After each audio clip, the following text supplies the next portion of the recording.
Bonjour Dominique. Bonjour Lilia. Aujourd'hui, tu voudrais nous parler d'un sujet délicat. Euh, et la question qui vient, c'est est-ce qu'il est bon de dévoiler les abus et les violences subies euh, au cœur de sa famille et à son entourage?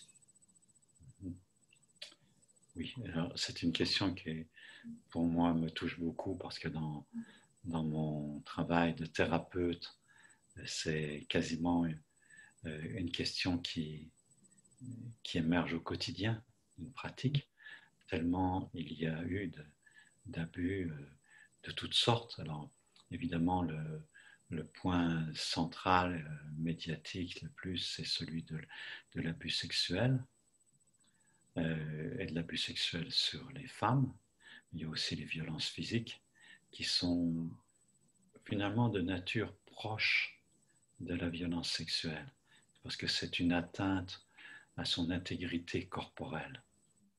Et je voudrais aussi élargir le débat, parce que il n'y a pas que les femmes qui sont soumises à des abus. C'est des cycles infernaux de relations entre hommes et femmes, et il y a des abus aussi des mères sur les petits garçons, même des abus sexuels, qui sont beaucoup plus nombreux qu'on ne le dit ou qu'on ne le dévoile. Et ceci pour, comment dire, peut-être parce que les hommes ont plus honte d'en parler, que c'est comme un abus de faiblesse qui atteint, un aveu de faiblesse qui atteint encore plus la psyché masculine. Mais en fait, ça touche tout le monde. Et ça touche tout le monde aussi bien, ça questionne, enfin pour moi, je voudrais questionner tout le monde, parce que ça, ça touche ceux qui se sont laissés aller à abuser, dans, quel que soit le contexte, quelle que soit l'émotion qu'il y a derrière. Ça touche aussi le conjoint de la, la personne qui abuse. Ça inclut pour une personne abusée son conjoint et ses enfants, et ça a une influence transgénérationnelle sur plusieurs générations. Et ça inclut les gens qui savent et qui ne parlent ou qui ne parlent pas. Ça, ça inclut les proches qui ne savent pas et pourtant il y a des effets psychologiques, émotionnels, relationnels dont ils peuvent se demander le pourquoi. En fait, la question de l'abus implique tout le monde et euh, c'est tellement généralisé que c'est une prise de conscience que, auquel j'invite chacun. Et je me sens très ému en parlant ce matin et en sachant que nos paroles, Lilia, peuvent être entendues par des centaines, voire des milliers de personnes. Et je m'adresse à tout le monde pour que, voilà, c'est un message finalement à tout le monde, que les blessures guérissent et que euh, l'ensemble de la société devienne plus consciente, plus respectueuse et plus aimante. Voilà, c'est mon souhait. À travers, pour les personnes qui m'écoutent et à travers les personnes qui nous écoutent, pour la société sur un plan beaucoup plus vaste. Du coup, j'ai plusieurs questions qui me viennent. Euh, Oui. la première est relative aux abus. Donc, tu nous parles de pas seulement d'abus sexuels, ça peut être également d'autres types d'abus. Si tu peux faire des exemples d'autres typologies d'abus qui peuvent avoir un impact. Oui. Ben, mais il y a déjà l'abus sexuel sous toutes ses formes. Et il y a les formes graves qui sont pénalisées dès qu'il y a pénétration, Mhm. que ce soit anal, vaginal, buccal, etc. Là, c'est ce qu'on appelle des viols caractérisés. Donc, il y en a déjà énormément. Maintenant, il y a un deuxième niveau qui est, je pense, je n'ai pas vérifié, mais je crois pénalement beaucoup moins grave, c'est l'attouchement. Quoique ça a des effets psychologiques qui peuvent être aussi absolument délétères. Et puis, je parlais des coups. Et dans les coups, l'humiliation et que l'enfant se trouve choqué, souvent sans comprendre. Les abus, il y a aussi les abus qui ne sont pas considérés comme abus et qui pourtant le sont. Par exemple, ma mère disait, je peux dire dans ce sens-là que je suis quelqu'un qui a été abusé. Ma mère disait qu'avant 3 ans, l'enfant, on devait le dresser à la propreté, à l'obéissance, etc. Et que c'était magnifique parce qu'avant 3 ans, on pouvait le dresser. Ensuite, l'enfant ne s'en souvient plus. Et donc, euh, ça ne laisse aucune trace, quoi. Juste, il est obéissant, quoi, par exemple. Et, pour moi, dans mes propres processus de thérapie, quand quelqu'un m'a dit, mais Dominique, tu réagis dans toute ta psychologie comme quelqu'un qui a été abusé ou qui a été battu. Mais ça a été un choc pour moi d'accepter, de reconnaître que même les coups de martinet sur un bébé pour qu'il obéisse, enfin, je parle d'un bébé, c'est rare quand même qu'on frappe des tout petits bébés de quelques mois, et encore, et encore. Et pour qu'il prenne son biberon, par exemple, c'est tellement stupide. Mais, dès 1 an et demi, 2 ans, même dès que l'enfant marche et perturbe finalement.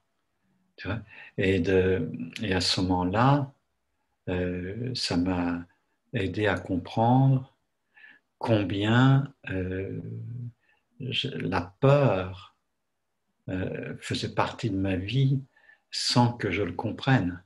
C'est-à-dire quand la mère et le père, qui sont les premières, en psychanalyse, on dit objets, les objets relationnels, les premières personnes avec qui on entre en relation, sont des menaces terrifiantes à l'échelle du bébé, de l'enfant, du très jeune enfant. Les traces sont énormes et que ça va marquer toutes mes relations, toutes les relations. C'est-à-dire qu'a priori, j'aborde quelqu'un et ce quelqu'un est dangereux. Donc ça veut dire que même si j'approche de 80 ans, eh bien, ça reste dans ma psyché comme une marque imprimée au fer rouge, que le monde est dangereux et que tout être humain est a priori dangereux. Alors que quelqu'un qui n'a pas subi ce genre de choses, dont la mère a été essentiellement aimante et où il n'y a pas eu de coups, de cris, mais des explications à l'enfant de façon calme, vraiment aimante, etc., de réguler le comportement de l'enfant, eh bien, la perception, c'est que toute personne que j'aborde est a priori bienveillante. Après ça, il faut qu'elle travaille dur pour qu'on la reconnaisse comme toxique ou méchante. Et a priori, on prend la personne qui est là comme bienveillante. Et alors, je voudrais tout de suite dire, parce que ça pourrait paraître très négatif quand je dis même à 80 ans, ça reste, je dis que ça reste comme mécanisme automatique dont je peux voir le surgissement dans mon mental, dans mon champ de conscience. Par exemple, quelqu'un qui m'approche, il y a tout de suite un petit truc comme ça, mais que, étant conscient d'où cela vient, je ne suis plus prisonnier et je peux, en un éclair, en une fraction de seconde, je peux passer à une attitude d'accueil et de rassurer euh, l'enfant qui est encore en moi, enfin, ou, en tout cas les émotions qui sont portées depuis l'enfance, pour comment, les accueillir avec tendresse, sans être saisis de façon impérative, sans être sous le coup de ces mouvements internes, en ayant suffisamment de recul pour vivre une vie normale, aimante, confiante, tu vois. Je crois que ce travail, je l'ai fait et je le continue chaque jour. Je dis bien chaque jour, parce que chaque jour, je sais que dans mon monde intérieur, il y a la trace de ce qui s'est passé dans l'enfance.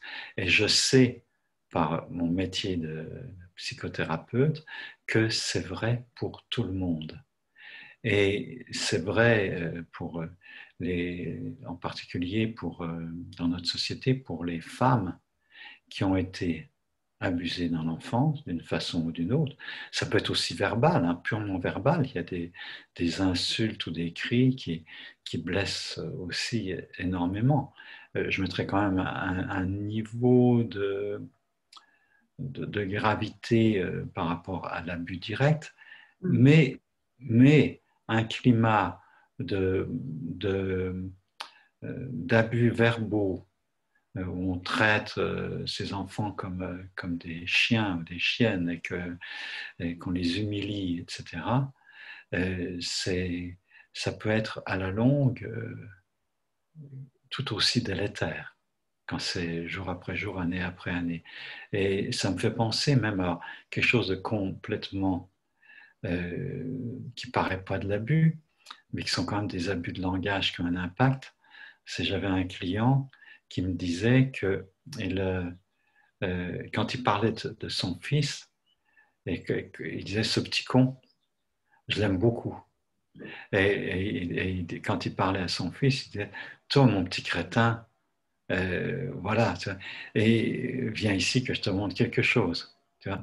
Et ce père se pensait bienveillant, il était bienveillant, son intention était bienveillante, et en même temps, c'était extrêmement abusif. Et ne mesurait pas combien cela peut impacter sur l'identification de l'enfant. Ben, je suis bête, ou voilà, je suis bête par exemple, j'arriverai jamais.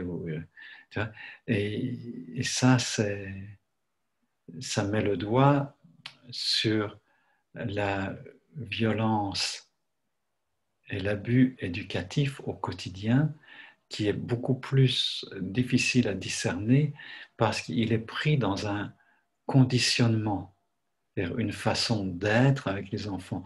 Alors, on peut voir, enfin, ça peut s'élargir beaucoup, mais pour moi, ça a été évident que un des abus premiers, c'est les comportements de ma mère envers moi, mais c'était ce qu'on disait de faire.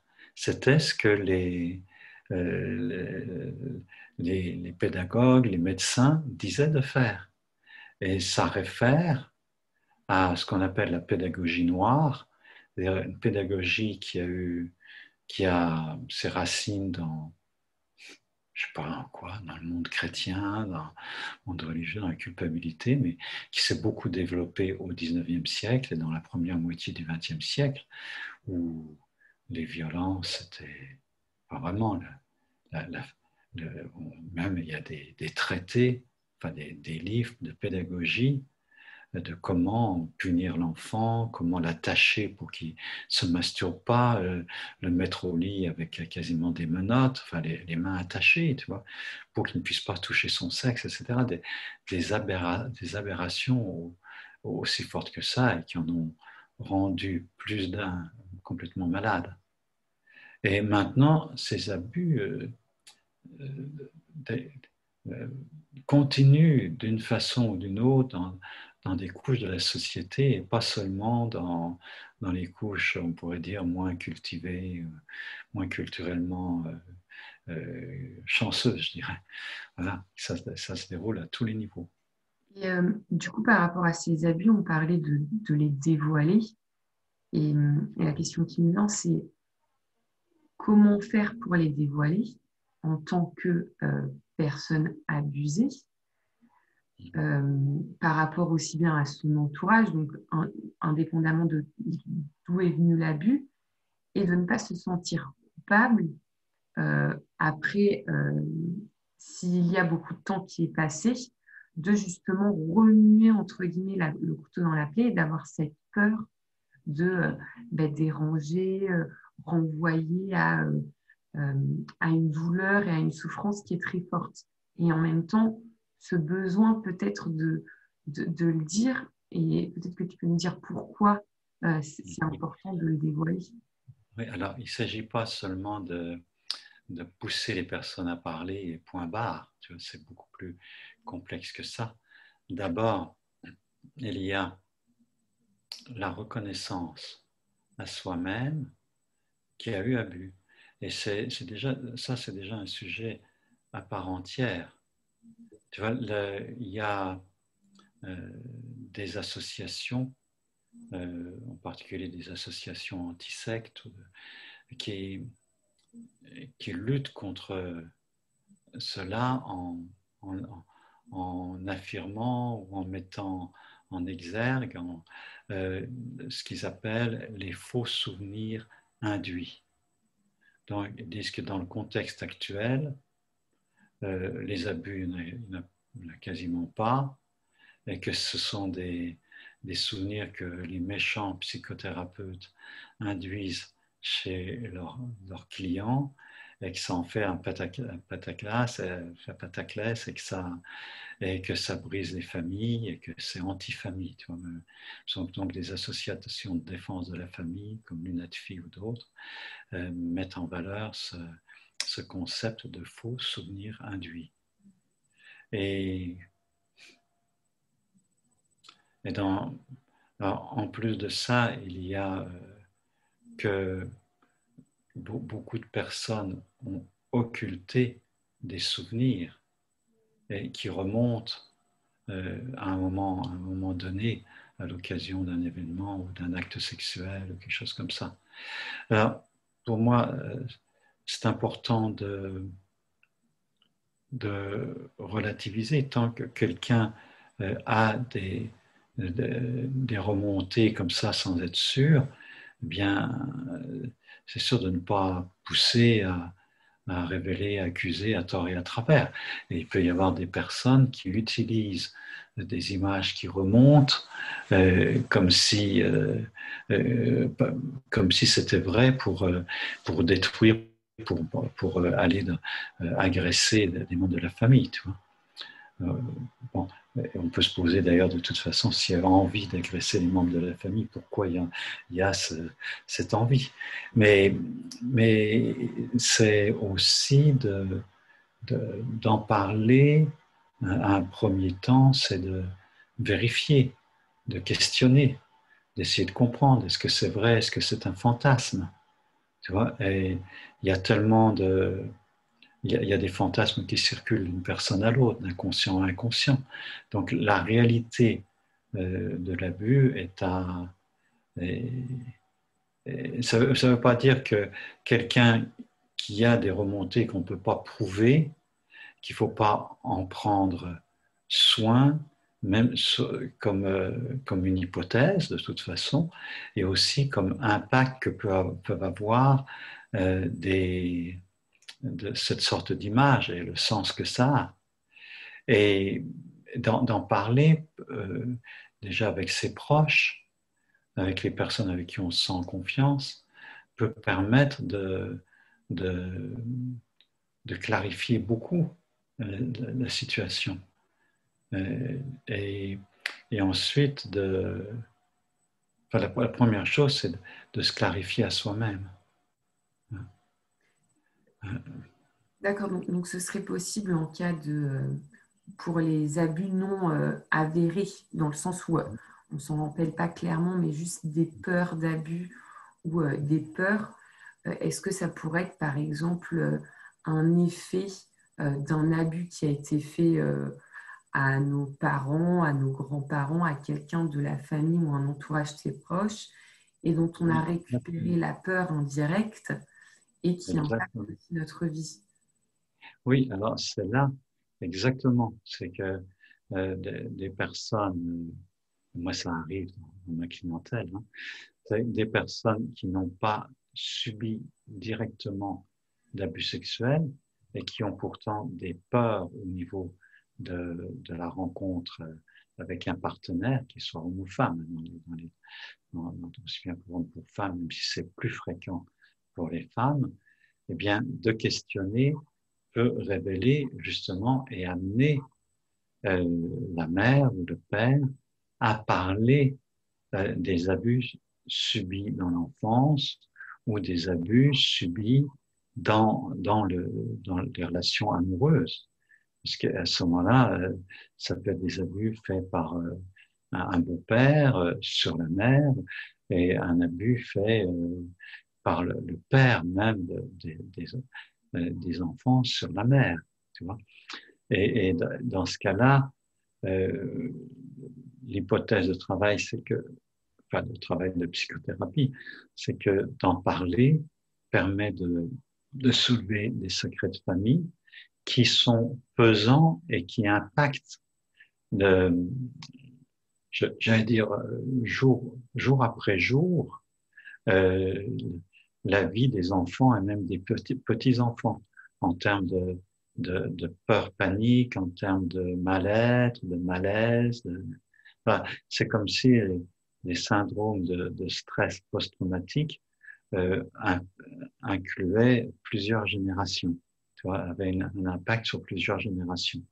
Donc c'est extrêmement important pour stopper les répétitions, pour comprendre ce qui m'arrive et pour stopper les répétitions.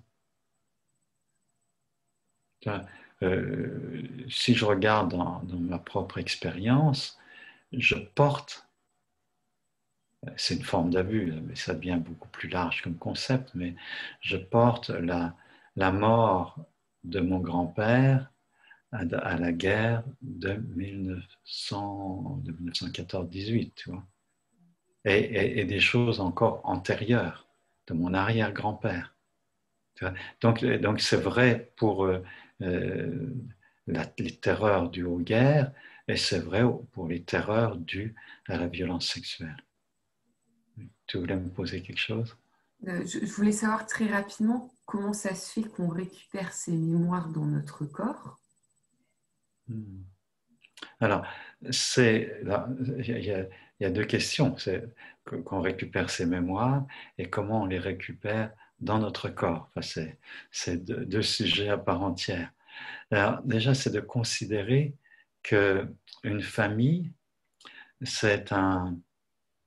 y a un inconscient familial qui est fait de scénarios, d'émotions, etc. Et pour ceux qui travaillent avec la psychogénéalogie, avec les sociogrammes familiaux, on peut identifier beaucoup de résonances entre ce que je vis et finalement ce qu'ont vécu mes ancêtres. Donc, il y a comme un champ, hein, qui est mis en valeur, par exemple, dans les constellations familiales de Bert Hellinger ou de Jodorowsky, Alexandro Jodorowsky. C'est donc ça se travaille, ça a été travaillé de façon magnifique et ça se vérifie au quotidien.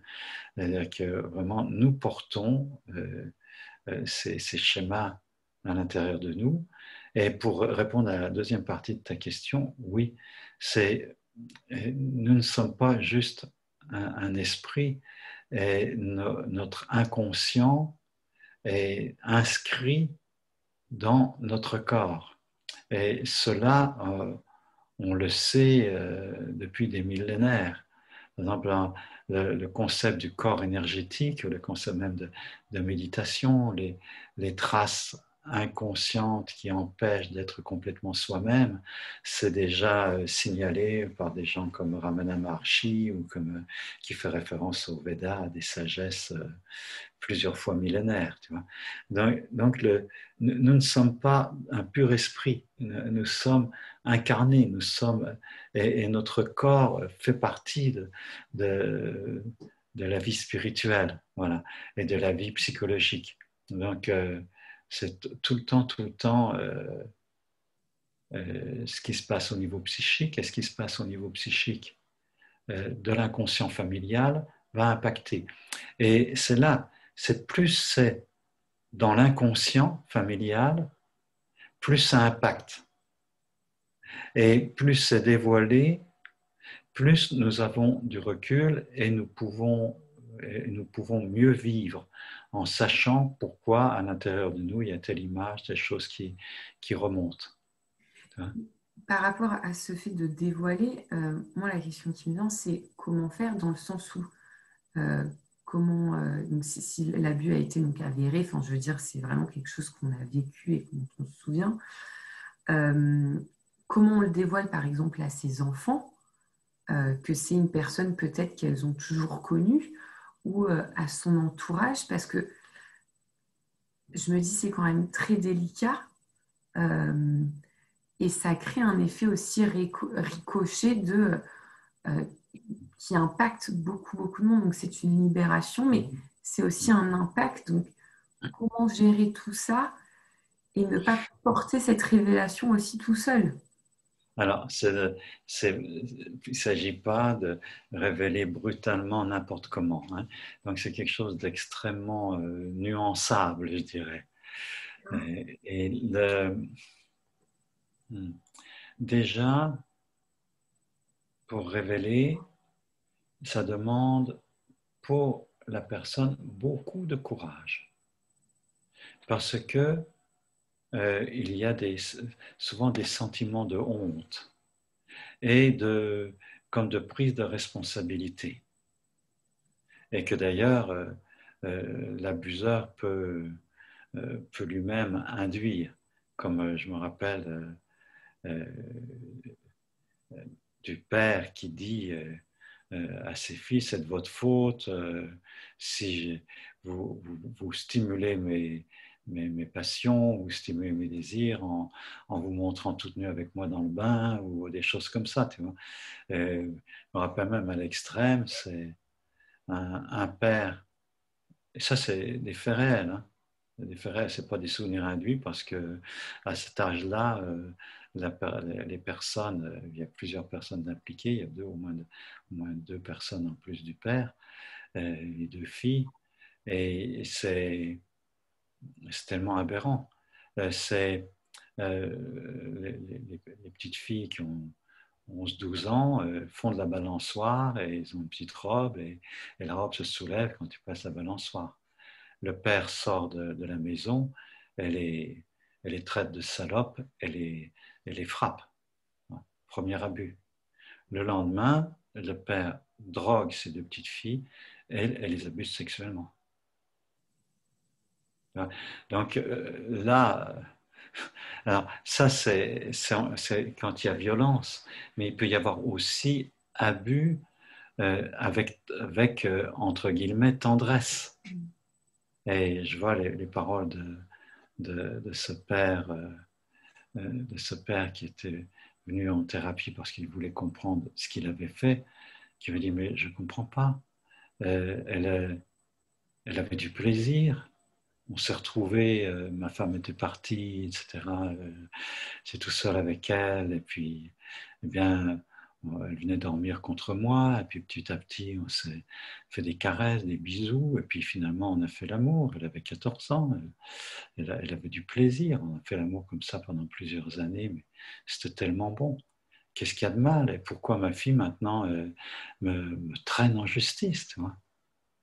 Et là, c'est encore plus délicat, tu vois, parce qu'il y a même incompréhension totale de l'abuseur. Et pour la fille, c'est plus compliqué parce que elle a aussi eu un éveil du plaisir avec une personne de sa famille, ou même avec quelqu'un d'autre qui n'est pas de la famille, mais d'une façon et à un âge où ça ne devrait pas se passer comme ça. Tu vois. Et pour accuser son père d'une chose comme ça demande un chemin, une prise de conscience, et aussi c'est nécessaire. Et c'est nécessaire pour remettre les choses à leur place et pour rappeler, je dirais, la loi, qui devrait être la loi du Père, qui est de protéger les enfants et qui est la loi de non-inceste, tu vois, qui sont des, des lois je dirais fondamentales avant d'être des lois légales. Tu vois. Et pour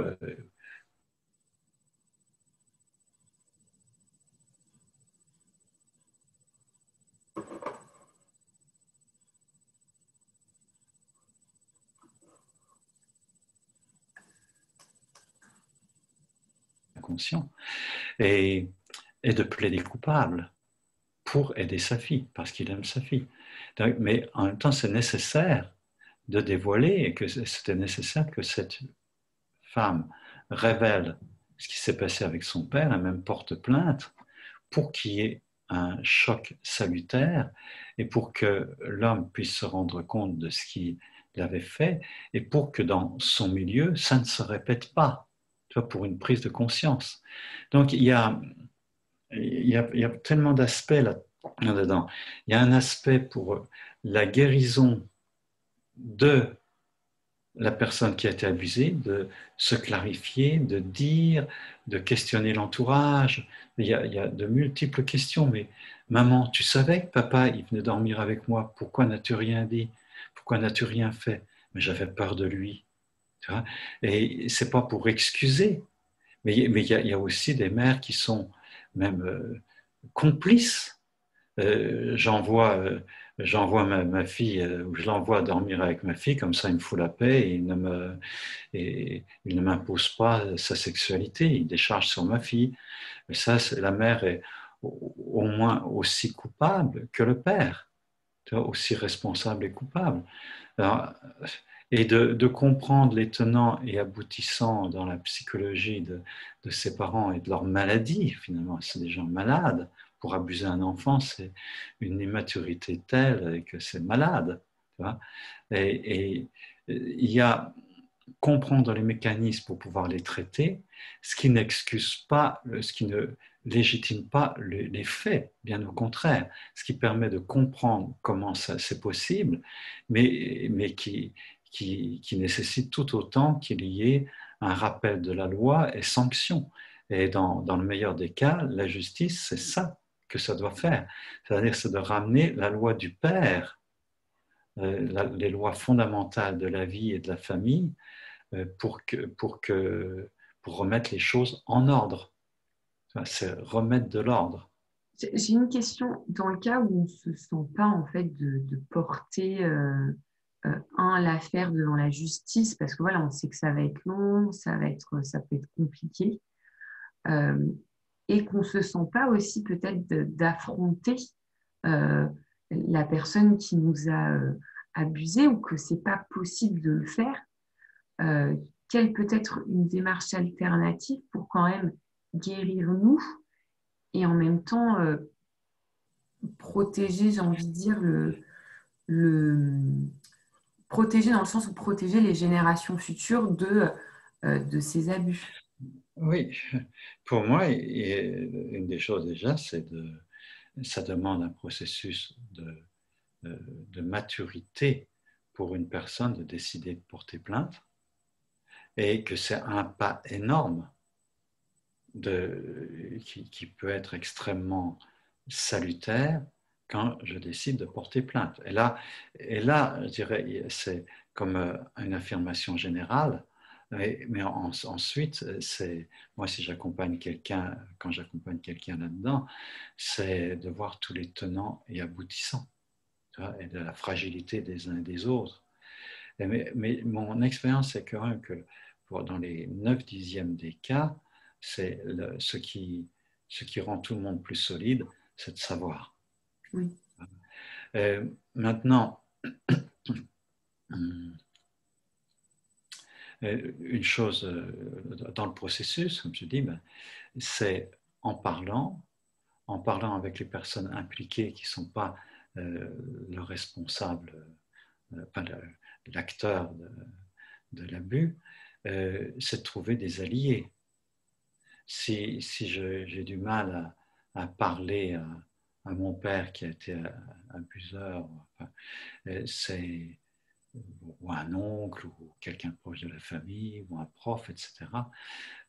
Ça peut être d'y aller avec témoin, d'y aller avec une aide directe. Il ne faut pas se mettre en danger face à la personne, à l'abuseur. Donc, c'est important de mobiliser. Quand il y a des abus plus ou moins graves, mais surtout quand il y a des abus graves et très graves, c'est nécessaire de mobiliser tous les acteurs, et même les acteurs qui ont fermé les yeux en se doutant de quelque chose, une tante, un oncle qui se doutait qu'il se passait quelque chose dans la famille, mais qui n'ont, pour ne pas faire de trou, pour pas remuer de la merde, pour pas faire que la famille éclate, ne disent rien. Mais c'est la pire des choses. C'est là que se bâtissent des secrets de famille et qu'ensuite tout le monde porte dans son subconscient euh,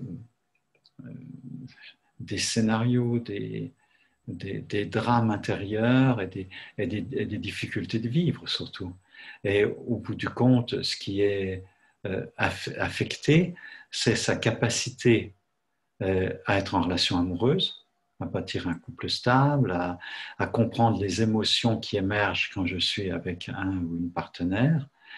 Et c'est aussi toute l'importance pour les générations futures, et en particulier ses propres enfants. Déjà, il y a bien des personnes abusées qui deviennent incapables de fonder une famille quand c'est pas travaillé. Et même travailler, ça peut être difficile de passer des étapes. Et ensuite, de comment réordonner même le couple par rapport aux enfants quand l'un des deux a été gravement abusé et qu'il y a tout ce qui remonte, et comment je me comporte avec les enfants, comment je me comporte avec mon mari, par exemple, en crainte de laisser mon mari avec mes enfants, c'est de la perte de confiance totale dans l'homme. Donc, si je vais avec un homme, ben, c'est au risque, si on a des enfants, ben, qu'il va abuser mes enfants. Et puis, il y avoir des gens qui se refusent à fonder une famille parce qu'ils ont cette peur-là, et que tout homme est a priori abuseur potentiel à haut risque, tu vois. Même quelqu'un qui n'y penserait, qui est complètement en dehors de ça. Tu vois. Donc toutes les intrications sont vastes et multiples. Et là-dedans, il n'y a pas non plus. C'est-à-dire que chacun doit prendre sa responsabilité là-dedans. Et pas seulement la personne qui a été abusée. Mais le plus de personnes possible dans la famille doivent prendre responsabilité. C'est pour ça qu'en parlant, ça se clarifie, et puis puis il y a certaines personnes qui ne peuvent pas en entendre parler, qui se ferment tout ça et qui bloquent. Ceux-là, ils bloquent, mais qu'ils sachent ce qui s'est passé, c'est important. Même s'ils bloquent et qu'ils refusent de considérer les choses. Mm. Mm. Oui. Sujet délicat.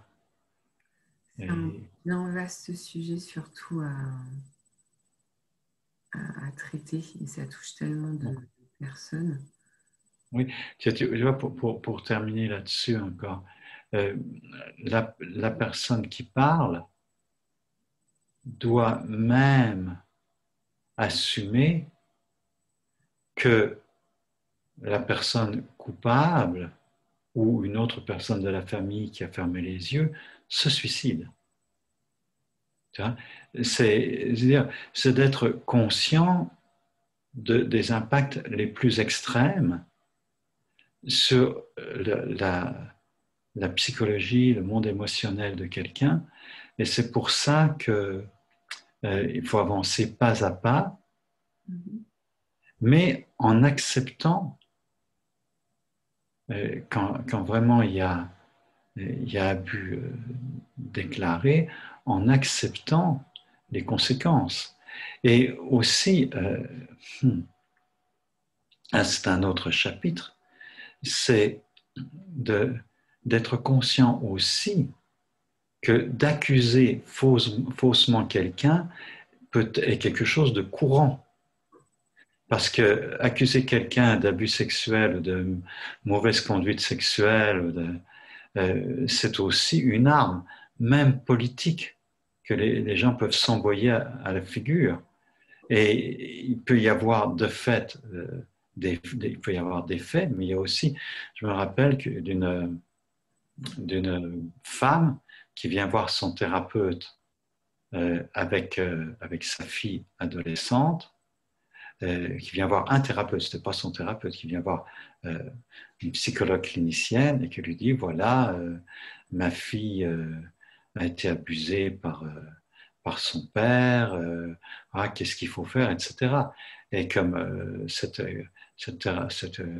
psychologue avait le nez fin, elle a fait parler, elle a essayé d'explorer, et ça lui a apparu finalement parce qu'il n'y avait pas d'affect chez la fille par rapport au père, c'était comme neutre, quelqu'un qui a été abusé, il y a des larmes, il y a quelque chose, et que c'était une manipulation de la mère pour obtenir plus de son ex, du père. Et ça peut arriver aussi, c'est-à-dire qu'il ne faut pas prendre tout comme argent comptant. Tu vois. Mais ça, c'est un autre chapitre. Ça n'a rien à voir avec la personne qui a été abusée mais du côté du thérapeute, c'est une véritable question et qui doit voir, enfin, que je reviens à ce que je disais tout à l'heure, sur est-ce que c'est de l'ordre du fantasme, est-ce que c'est de l'ordre de la réalité. Et ça, c'est vraiment mener une enquête hypersensible. Et dans tout ça, remettre de l'ordre, faire que les choses ne puissent plus se répéter, aussi bien dans les collatéraux, hein, les cousins, etc., dans la famille, ni dans la descendance. C'est tout ça, c'est pour de l'amour, pour plus d'amour. Hein, le but, c'est ça, c'est de libérer et rendre possible plus d'amour. C'est ça. J'ai envie de terminer avec ces mots. Pour plus d'amour. Le tout en étant aussi accompagné par un thérapeute ou quelqu'un qui puisse nous soutenir et nous guider en plus de notre entourage. Il me semble que c'est important. Il y a peut-être des personnes qui y arrivent par elles-mêmes toutes seules, mais à travers des lectures et tout ça, mais c'est bien aussi dans ce processus-là. C'est un processus qui peut prendre plusieurs mois, voire plusieurs années. Hein. Je dis, c'est même souvent plusieurs années. Et ça, d'enquêter, de lire des livres comme ceux d'Alice Miller, comme il y a, je pense aussi à certains textes d'Arnold Mindel, enfin de différents auteurs, pour beaucoup Boris Cyrulnik, là en français c'est Boris Cyrulnik, vraiment de vraiment faire son enquête honnêtement vis-à-vis de soi-même, qu'est-ce qui est touché, qu'est-ce qui est atteint, et de compréhension des mécanismes, et de courage pour poser les paroles qui ont besoin d'être posées, et possiblement une action en justice qui peut être extrêmement libératoire aussi. Merci Lilia. Merci Dominique.